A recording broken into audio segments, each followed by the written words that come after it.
guys, welcome to another episode of the Chad Prather Show. Thursday. Boy, how the time flies. It really does go quick. I want to get into a therapy session today. I hope you're ready to listen to what I need to get off my chest.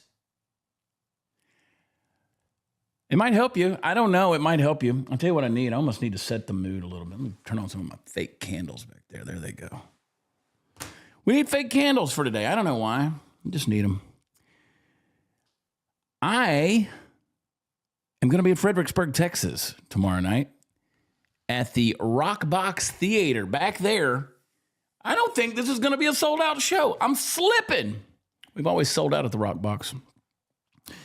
I want to say this is our 7th appearance there. Maybe we've worn out our welcome. I don't know, Fredericksburg. What's the deal? You've always shown up. But then again, when you're in a place like Fredericksburg, you never know who's going to be in town. It's a tourist town, wine country.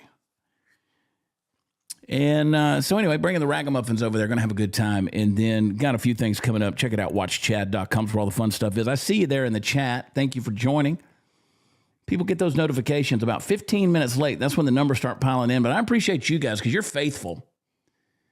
You're always there, man. And I don't know how you found me. If you've been with me for a long period of time, or maybe you saw something on social media that just popped up, or maybe you found me by accident or because of Dear America. A lot of you came over because of Dear America. We don't have the big numbers on this show like we used to. Not at least on Rumble. YouTube's come back around a little bit, but we don't have the big numbers like we used to.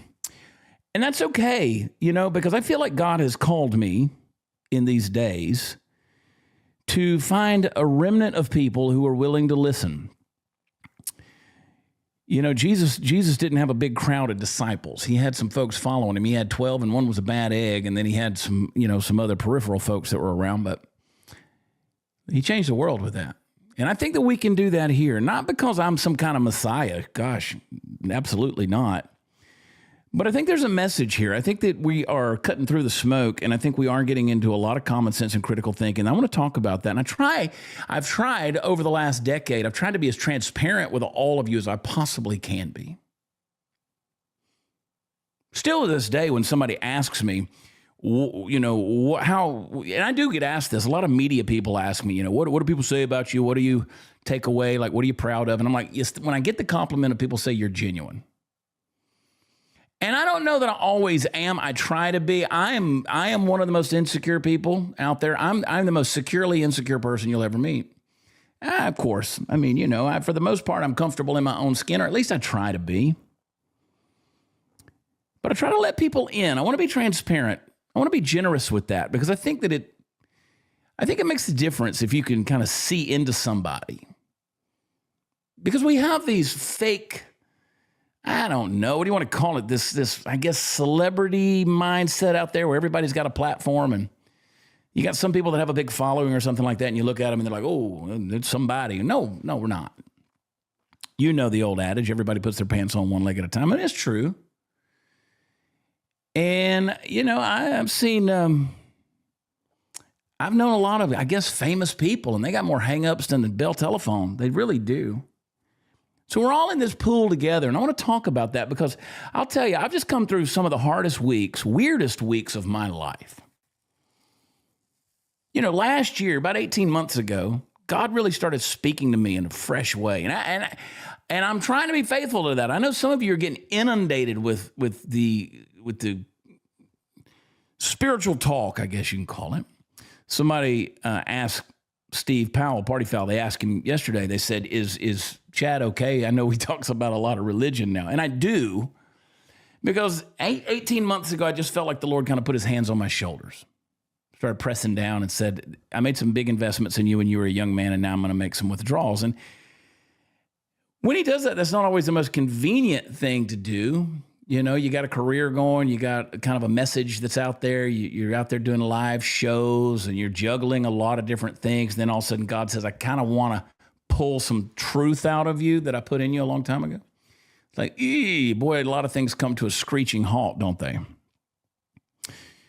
And so I look back at the last 2 years, they've been hard. I look back at the last 2 months, they've been ridiculously hard. And I look back at the last 2 weeks and damn. You just have to go, I don't want to put this out there because I mean, it has started to affect me physically. just the brain stress of it all, different things, decisions that need to be made and things that are going on in my life. And I'm sitting there going, man, I don't want to have a stroke. I don't. Started having blood pressure issues. I've always had elevated blood pressure. I'm confessing everything to you today. Started having elevated blood pressure. And some of you can relate to this. Let me see you in the chat. You know, you get that stress. It's one of the most deadly things you can do is carry that around. And I get convicted. I've gotten convicted in the last month because I'm sitting there going, you know, if you truly believe that God is sovereign and has the last word and everything, and you truly believe that God is a big God, then why in the world are you worried about this little petty stuff? It's all going to be okay. And a number of you who are my close people, my close friends, people who have my phone number, you've texted and you've called. And what's crazy is different ones of you have texted the same thing without any knowledge of anything that was going on with me, which tells me God's talking about me to people out there. And that blesses my heart. But some of you have been going through a hard time. And I want to get into how your brain works when that's happening. Call it anxiety, call it panic, call it depression. I don't know. Call it what you want to call it. Just stress of life. I want to talk to you about how your brain works. And this is going to it's going to evolve into somewhat of a Chad's church. But do you ever look back at the last couple of years of your life and you just kind of think, what in the world was that? Like, did I just live like through this epic hero's journey? Or was it more like one of those sitcom episodes where everything just goes wrong in the first 5 minutes and never recovers? Like Meet the Fockers. Like anything that can go wrong goes wrong. And so I've been thinking about it a lot here lately. Not just about things that have happened in my life, but how I processed what happened. And I realized that my brain is kind of a drama queen. Yours probably is too. Because it doesn't just report the facts. It spins a whole story. It assigns motives. It writes villains into the plot. And it's always looking for patterns, even if it has to invent them. And I want to talk about how our brains are survival machines. They're constantly scanning and calculating and interpreting. But they're also very biased. They're biased towards protecting us, which means when life punches you in the throat, your brain's first job is to make sense of it very fast, and even if the sense it makes is completely wrong. That's why you can go through something and immediately decide, well, that's it, I failed, it's over. You haven't even had time to get the glass of water and have a sip and take a breath, but your brain's already sent out the press release declaring your life as a disaster. And here's the problem. When you're in the middle of a storm, your brain often processes in real time with incomplete information. And I want to talk about what that looks like today. Because you're going through it. I see your comments. Some of you are going through hell. And when you're going through hell, if you don't know what's happening, you're going to make decisions and set your entire emotional thermostat based on a rough draft. You're going to start believing the first panicked interpretation that your brain sends out instead of waiting for the final edit. Now, why does it matter? Well, it matters because in the last 2 years, I don't know, the last 30 years, but the last 2 years, I've learned some things. The story you tell yourself about what's happening while it's happening becomes the story you live by. That's profound. I really should say that again if I can remember it. The story you tell yourself about what's happening while it's happening becomes the story that you live by. And if your brain's first draft is all doom and gloom, you're going to carry that even when the reality turns out completely different. I mean, it's going to have a happy ending and you're going to be like, well, that sucks still.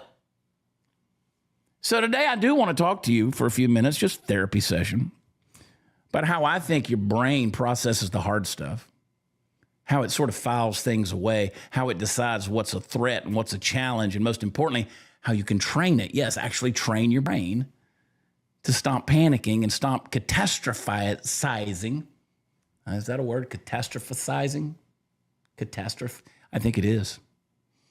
But I want you to start seeing life through the lens that says nothing's wasted, and the detours you have to take, they can actually be your destiny.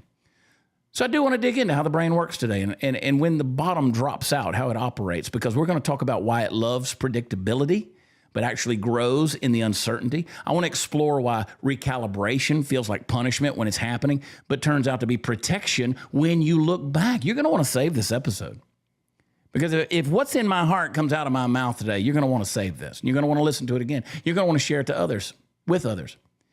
And we're going to have some fun with it, because if you can't laugh about your own neurosis, then we're just taking life way too seriously. So I don't know.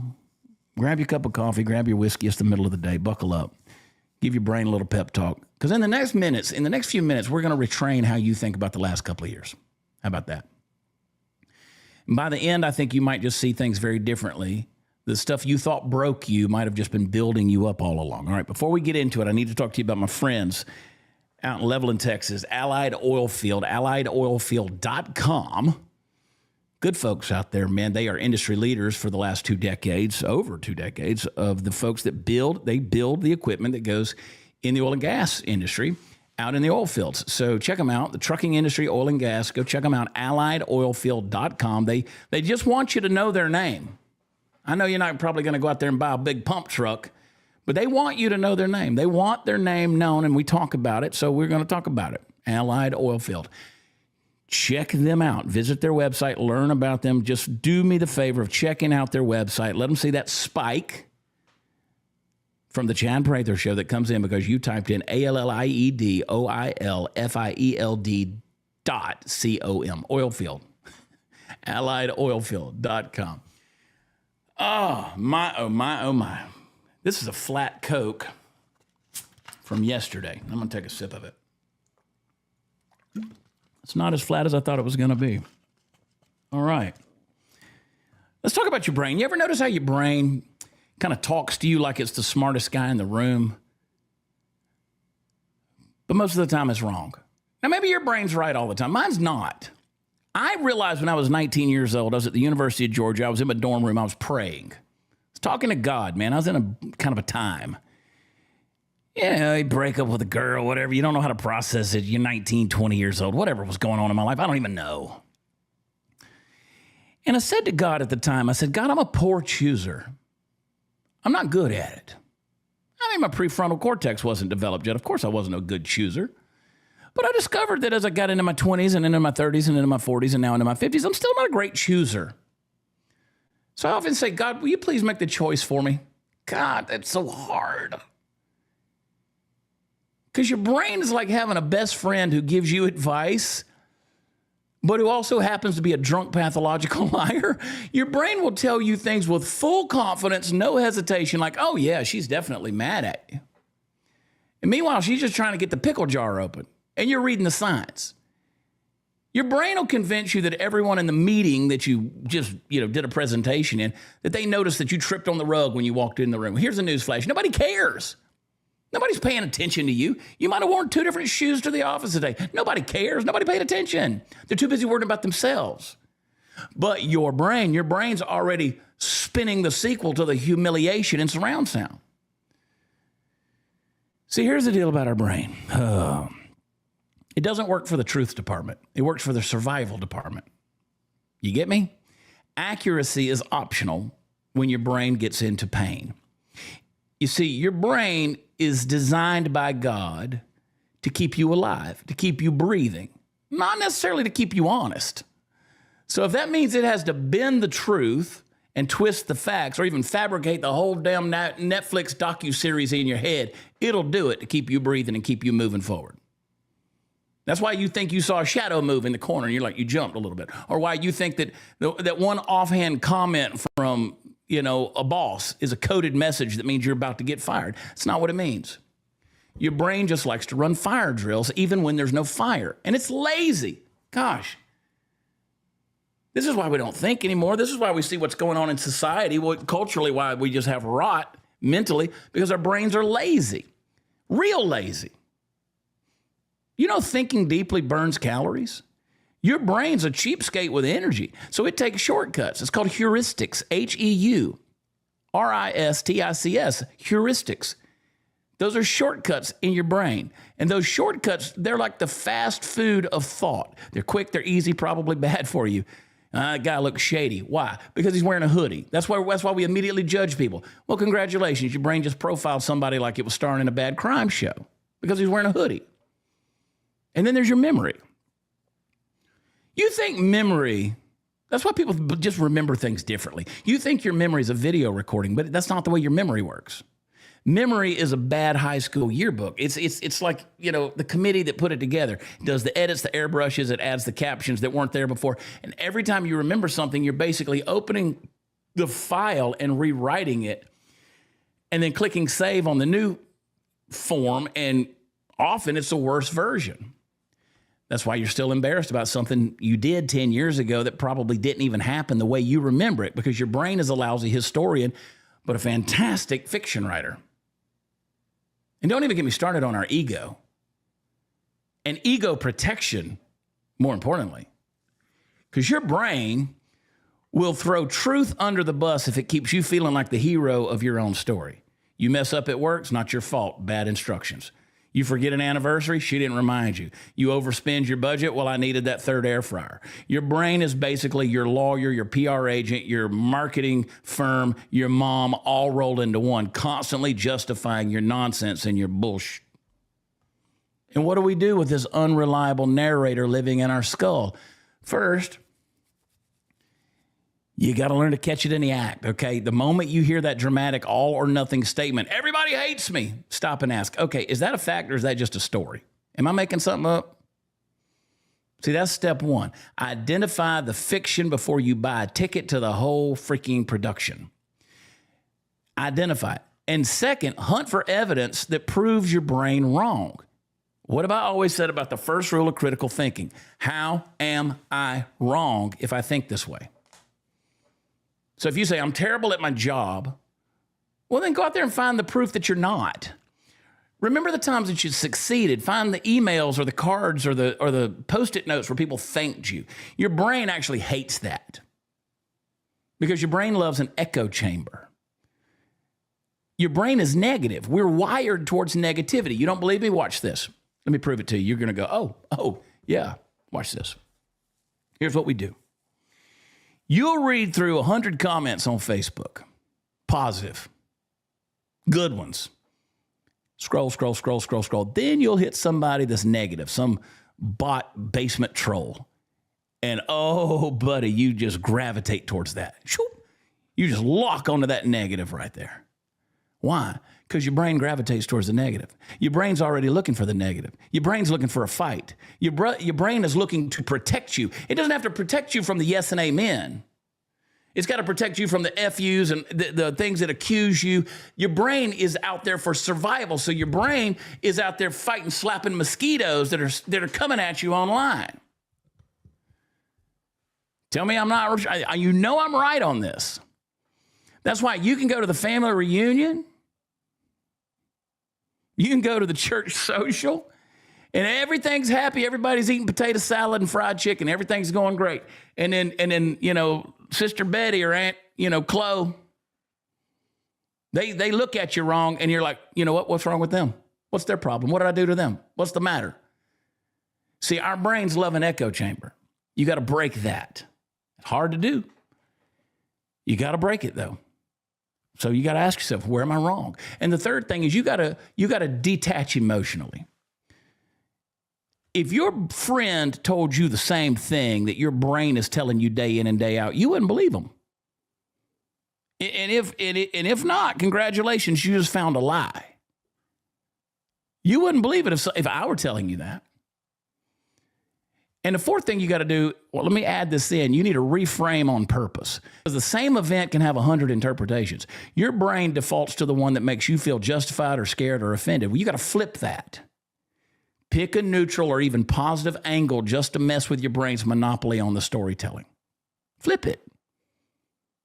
Pick a positive angle, no matter what happens. I can't tell you how many times that's happened to me, where I'm thinking this person's mad at me or they're upset with me or I offended this person, or they come to a live show and I'm like, oh, this person's not having a good time. They're pissed, man. They're just not having a good time. And then I go out there and I'm like, you know what? Maybe that's just their way. Maybe that's just their, the way they process things. They come out and I see them in the lobby and they just had the best time. They tell me, that was a great time. Fantastic. We loved it. We want to come back.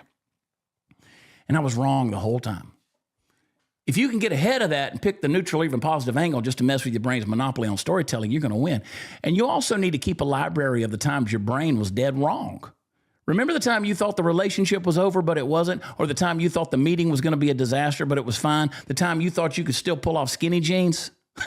Let those moments remind you that your brain's not an oracle. And here's the bottom line. Your brain is a brilliant, miraculous, wildly creative organ. But it's also a shameless storyteller. It will lie to you to make itself feel good, often with good intentions, but still a lie is a lie. And the trick is to listen, smile politely, and then go check the facts before you start panicking or plotting revenge. Because if you believe everything your brain says without question, you're not living life. You're living inside your brain's fan fiction. You might as well be at Comic-Con. And that's the danger. If you don't take control of the narrative, you still with me? The loudest voice in your head is going to be the one making stuff up. The most successful, healthiest people out there aren't the ones with the most positive brains. They're the ones who know when their brain is talking nonsense and refuse to let it drive. Jesus, take the wheel.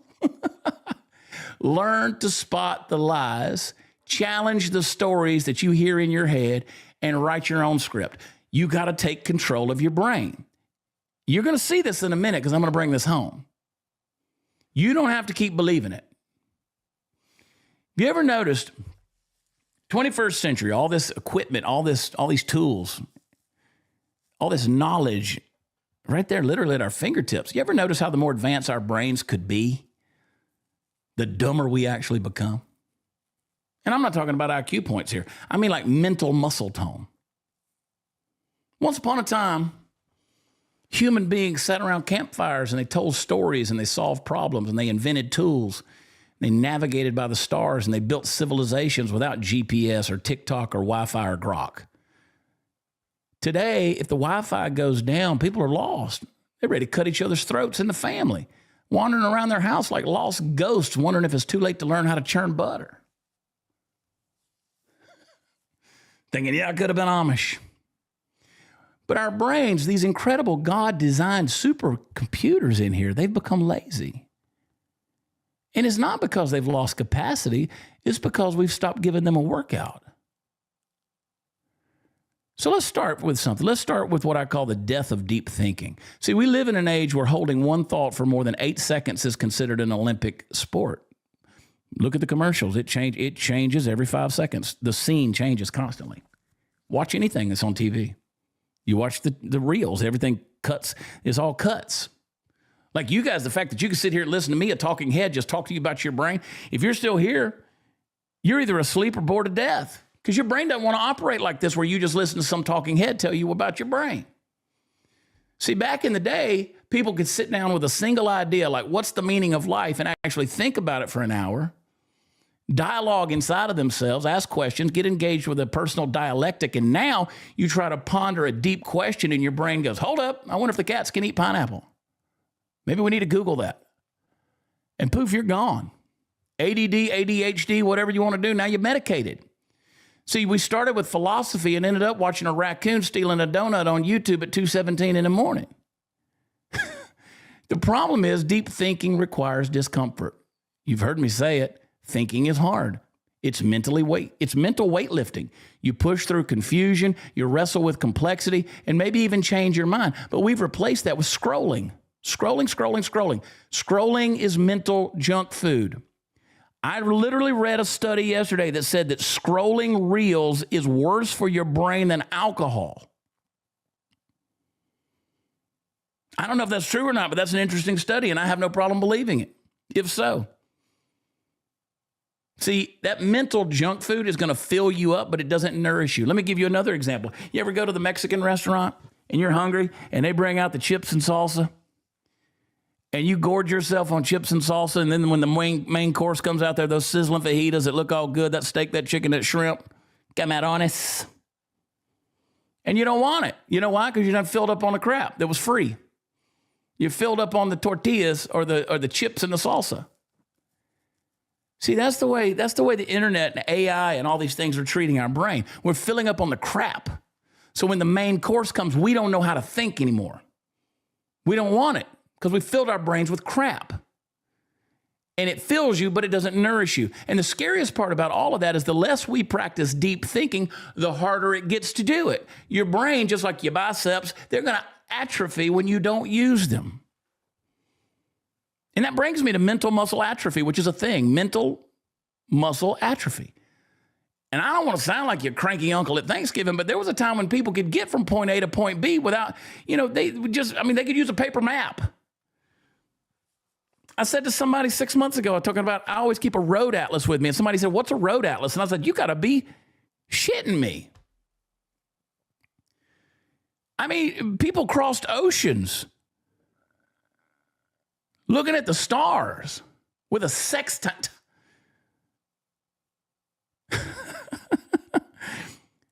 These days, if the GPS loses signal, we panic like we're stranded in the Sahara.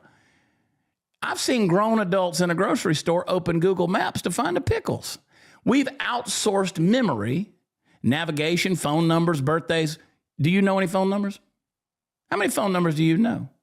How many people's phone numbers do you know? We've outsourced thinking. Why? I mean, you don't have to remember how to spell a word. Autocorrect will just fix it for you. And you know what? People still don't know the difference between sell and sale. I've got this for sale, S-E-L-L. That's not the word. That ain't the word. S-A-L-E. There, and there, your, and your, where, there, and there. They don't know. Why learn multiplication when your phone can do it? You don't need the tables anymore. Why memorize anything when I can just look it up? That's the motto of the age. I just look it up. Scares me, man. I don't want my brain to atrophy. I don't. It worries me. Like I think about that. I've seen my father with dementia. I've seen my grandmother with Alzheimer's. I don't want my brain. I don't want those things happening to me. Put me down. Call Kevorkian. I'm out. But here's the deal. Here's the scary part. If you're still with me, I'm preaching now. You're going to have to listen to this again because I'm preaching truth. When your brain atrophies and you don't need anything because you got a supercomputer right here, it leads into the illusion of knowledge. And this is one of my favorite things to talk about because we've mistaken access to information for actual understanding. Just because you Googled how to replace a carburetor doesn't mean you can actually do it. But your brains love the shortcut. Remember that? They love the heuristics. They love the shortcut. We think we're reading a headline, and that's the same as knowing the story. I get so sick and tired of I put things on social media with a title to grab people. I read the comments based on the title of the show all the time, and I'm like, you didn't watch it. You got people out there skimming one Wikipedia article and suddenly we're an expert on quantum mechanics. I don't even know if there's a such thing as quantum mechanics. I assume there is, but the worst part is we feel smarter without actually being smarter. It's very sophomoric. It's intellectual fast food again, and it looks like a meal, but it's mostly filler and crap. And then there's the big one. There's the big one. This is where we all live. The dopamine junkies. The human brain has this beautiful little reward system. You do something worthwhile, you finish a project, win a race, learn a skill, you get a nice little hit of dopamine. Bing!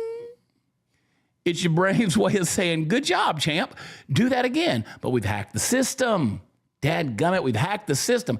Social media likes, endless video feeds, video game loot boxes, they give you the same chemical hit without the work. Pornography is another thing.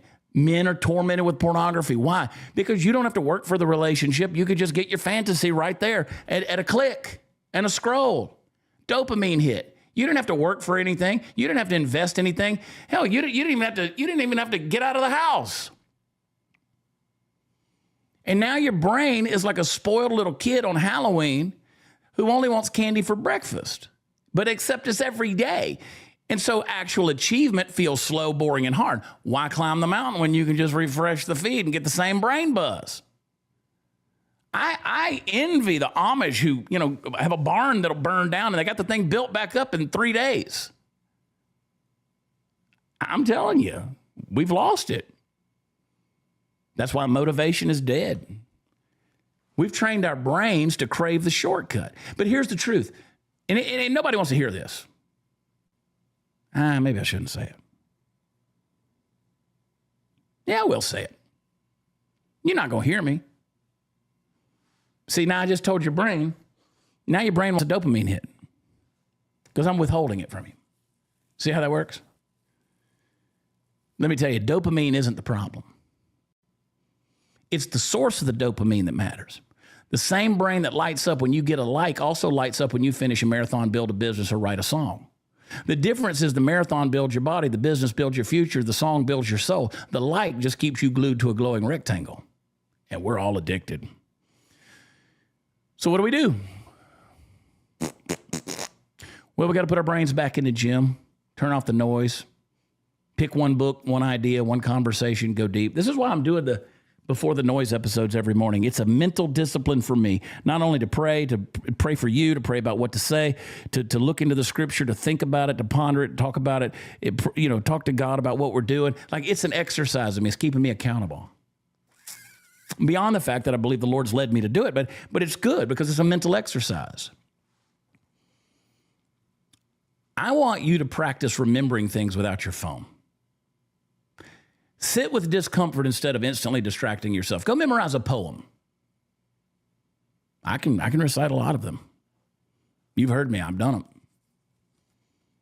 Chase the earned dopamine. Dopamine's a good hit, man. It's great. I mean, God gave you that. It's a fantastic chemical for your brain. But chase what you earn, not the cheap dopamine. And for the love of all that's holy, stop thinking you're an expert because you read 3 tweets on a subject.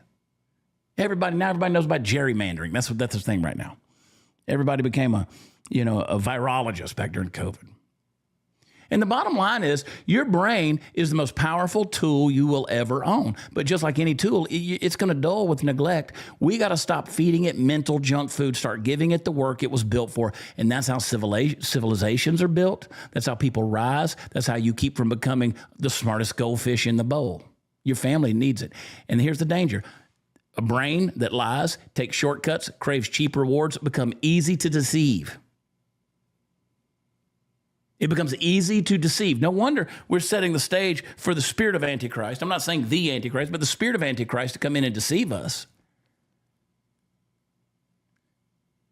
The culture around us, the society around us, we've been lulled to sleep, and our brains are fine. And if you've ever wondered why God calls us and tells us in 2 Corinthians 10:5 to take every thought captive, this is why. Take every thought captive. See, the Bible doesn't just say, don't think bad thoughts. I mean, Jesus did say, if you look at a woman, with lust, you've committed adultery, or if you have hate in your heart, then you've committed murder. Jesus did say those. The act of the heart has a sinful coincidence in the soul. But the Bible's not just about not thinking bad thoughts. It says, let this mind be in you, which also was in Christ Jesus. That's Philippians 2:5. That means the goal isn't just to stop believing lies. It's to train your minds to think the way Jesus thinks truth. Lord, give us the mind of Christ. I mean, the mind of Christ is clear, it's focused, it's anchored in reality, it's dependent on the Father, it's God's reality. It understands there's a government in play here with the kingdom of God, and we're going to operate according to those rules. And while our lazy brains are going to chase comfort and shortcuts, Jesus' mind was set on obedience and purpose. But we don't want to do that because we're all in self-preservation. Jesus knew his purpose ultimately was to give his life. He told his disciples their role was to give their life for the truth, for the gospel. That's why it says in Revelation that they overcame by the blood of the Lamb, the word of their testimony, and they loved not their life even unto death. See, that's a rewired brain because your brain doesn't send you out on a suicide mission like that. Where we let fear write the story, Jesus trusted the Father. Where we feed on mental junk food, he fed on every word from his Father.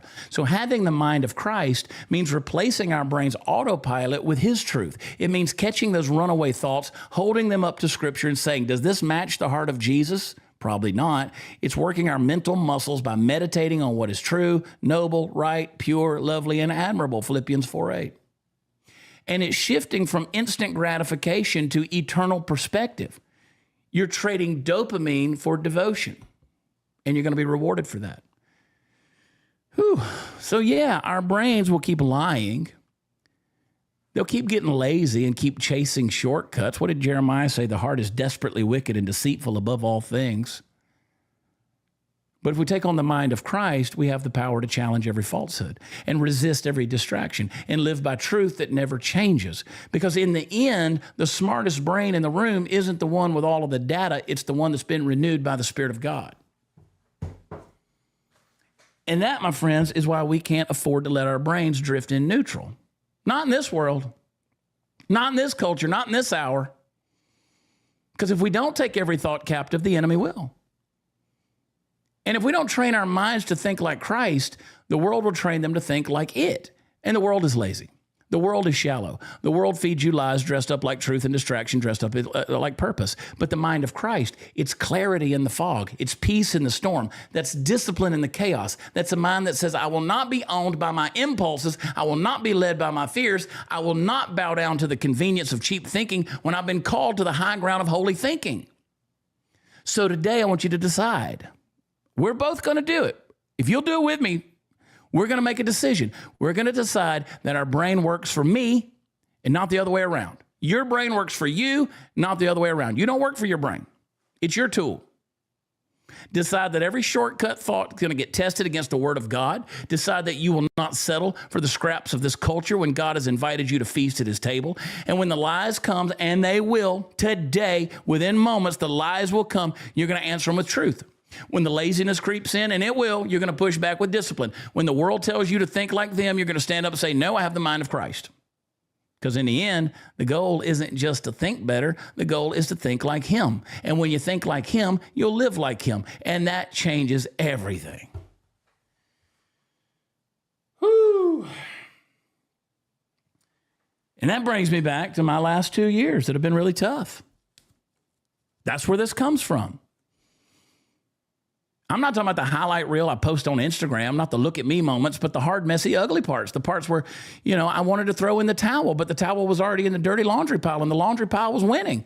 I'm talking about the nights I couldn't sleep because my brain decided to run full season recap of every mistake I've ever made and the director's commentary and those moments that made you question my purpose, my calling, my sanity, sometimes all at once. Here's what I learned. And I'm still learning it. God wastes nothing. And I don't mean that in a cheesy bumper sticker kind of way. I mean literally. Not the heartbreak, not the job loss, not the disappointment, not the season where you felt like the world forgot your name or your parents forgot your birthday. God wastes nothing. If you will let him, he will take the scraps, the leftovers, the crap, the things you wanted to throw in the dumpster fire of your past, and he will make them into something so good, you'll almost be mad that you didn't see it coming. And that's the crazy thing. That's the crazy thing. You can't see it coming when you're in it. When you're in the middle of the storm, it doesn't feel like character development. It feels like you're freaking drowning. You don't think, well, this will be a great story one day. I can't wait to tell it. You think, how in the hell do I get out of here alive? And then later on, you look back and realize the pain that you hated, that season you wished away, it was the exact ground where your roots grew deeper. My friend Victoria Robinson. I love her so much. She texted me last night, kind of middle of the night. Well, it felt like the middle of the night. It wasn't that late. She's in California. No, she's not. She's in Tennessee. I'm sorry. I saw her recently in California. Here's what she texted me. I got several text messages in the last 24 hours that were just beautiful. She said, praying for you, felt you may need to hear this. If not, just disregard. Look for his answers, even when they aren't the ones you may or may not want. He will always work together all things for good for those who love him. And there's always a reason for his yes, his not yet, or even his no. Eventually, he is gracious enough that he will show the why. But even if he never does, keep trusting. Thank you, Victoria Robinson. You need to be following her on social media. She's such a powerhouse. And that blessed me. But that's what I'm saying. You're going to look back and you're going to say, man, I hated that season. But it was the exact ground where the roots grew deeper. And here's the twist. Not only does God waste nothing, he uses those seasons, whether you like them or not, like Victoria said. He uses them as a recalibration, like that GPS voice that keeps rerouting you after you miss the turn. You ever missed a turn and it just takes you around the block? Turn right, turn right, turn right, turn right, continue straight. It'll keep turning you. You think you're headed straight for the destination. You got your own timeline, your own map, and then bam, life throws you a barricade in the road, and you're angry because the detour's through the back road you never planned to take, and it's bumpy. But those back roads, that's where you meet the people you would have never met going your own way. That's where you find those directions and those plans you weren't planning on. That's where you see the things you'd have missed at 70 miles an hour on the interstate with a smooth sailing. You're where you learn to trust. They're where you learn to trust the one that's holding the map instead of the one looking at it, and that's you. I think a lot of us want the recalibration without the discomfort, without the weight. We want God just to zap us into the right lane without shutting down the route we're stubbornly clinging to, like your phone updating in the middle of the night. We just sleep right through it. But the recalibration is going to require interruption. It means something has to stop you mid-stride and say, hey, you're going the wrong freaking way. And if I let you keep going, you're going to miss what you were actually made for. And here's where the nothing wasted part gets wild. Because once you've been recalibrated, all those wrong turns you took, they weren't wasted either. God uses them as part of the new route. You may think you lost years, but he takes the very experiences that broke you, the roads you shouldn't have been on, and he weaves them into the journey so that you arrive not only at the right place, but as the right person. You didn't just get there, you got there stronger and wiser and with a story that you can use to pull someone else out of the ditch. Beautiful, man. No wonder James says, count it all joy when we enter into various kinds of trials. Run with endurance the race set before you, looking unto Jesus, the author and finisher of our faith, who for the joy that was set before him endured the cross, despising the shame. And listen, I know while you're in the middle of that marathon, trying to look for Jesus, that's the thing. That's the last thing you want to hear. People throw cliches at you like confetti, like it's all part of the plan. Everything happens for a reason. And you want to look them dead in the eye and say, okay, tell me the reason my heart just got ripped out, Brenda. But what I found, or I'm trying to find, is this. The reason often isn't for you at first. Sometimes the thing you go through is meant to equip you for the person you haven't even met yet. So you're carrying medicine right now for a sickness someone else hasn't even been diagnosed with. See, that's why nothing's wasted. Are you catching what I'm saying? It's a mystery. Nothing's wasted. That's why the recalibration matters. Because your detours, as humiliating, exhausting, and as maddening as they may feel, are often the exact path to your destiny.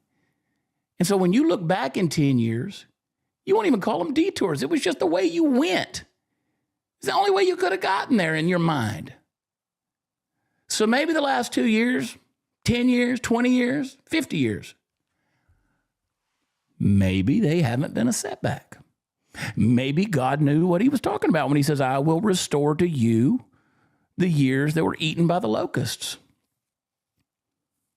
Instead of being a setback, maybe they were a setup. Maybe what you thought was God, putting you in a timeout was actually him recharting your course so you don't settle for something smaller than you were born for. Gosh, maybe that heartbreak wasn't punishment, it was protection. Maybe that closed door wasn't rejection, it was redirection. And maybe, just maybe, the whole time you thought you were stuck in the waiting room, you were actually in the workshop. And God was building in you what the destination was going to require. Because here's the truth. Where you're headed can't be handled by the person you were 2 years ago. Come on. It needed this version of you. Scarred, yeah, you're going to be scarred. Absolutely. But you're also going to be seasoned, less impressed with the applause and approval of strangers and more anchored in the voice of God. So the next time life recalibrates you, or while you're in the middle of it right now, don't panic. Look around, remind your brain it's a liar, put on the mind of Christ, and pay attention. Because the road you didn't want might just be the road that leads you home. And every step, every stumble, every tear, every laugh, every what the hell was that moment, none of it's wasted, not in God's economy. And if you don't believe me now, you just wait. You will. We are in this thing together. Thank you for joining me, folks. WatchChad.com. Fredericksburg, Texas, tomorrow night. That's the 15th. Friday night, Rockbox Theater. We'll be back. Singing some songs, telling some jokes, fun stories. We'll see. You never know what's going to happen. I hadn't done anything with Ben and Steve in a while, so when we get together, it's always fun. We just kind of hang loose. People get to get a little bit of the overflow in the audience, so come hang out with us. I sure do appreciate all of you. I really do. I sure do. And I want you to remember the folks that make this show possible, not just you, but also our sponsors like Allied Oilfield and Birch Gold and Patriot Mobile, and we got some more coming along. We got Magic Mind and some of those folks. We got some more coming. It's, it all depends on the numbers. It's a labor of love doing this show and doing the morning show. It really is. But I do love it, and I love you. But the folks like Party Foul Steve, make sure you're following him at Party Foul Steve. He's a mess. I love that guy. And, of course, our producer, David Medina, at David Medina, PDX. He's most influential conservative voice in Oregon, man. He's doing the job, and he helps us so much. Both of those boys are second milers. They're extra milers. Jesus said, if someone compels you to go a mile, go with them a second, man. They go the extra mile. And you do too, and I appreciate what you're made out of, man. Don't let your brain lie to you. Mine has done a lot of that. I spent a lot of time in the last 2 years alone just thinking. And it's not fun. Wasn't fun. But I'm going to be thankful for it, and I am thankful for it. So God bless you guys. Take care of yourselves. And for this show, I'll see you again on Monday. Don't forget, 10 a.m. starting the 1st of September. And we're going to be doing some rebranding for the Chad Prather Show. We're going to be at 11:10 Central. And so we're changing the time, and I hope you'll join us. Make sure you share it, especially share the Before the Noise episodes. And I will see you tomorrow morning, Friday morning, for that. So have a great Thursday as you head into the weekend. You take care of each other and look out for yourselves. Look for opportunities to rewire that brain. Get that recalibration going, okay? Don't forget to click like, click share, subscribe if you've not done so on YouTube or on Rumble. Go to where podcasts are offered, specifically Apple Podcasts. Leave us a 5-star rating. That's what we deserve. And leave us a good review. I'm going to get out of here because I've said enough words. All right? Take care. Love you. God bless you. Talk to you next time. Bye. Hey, guys. Welcome to another episode of the Chad Prather Show.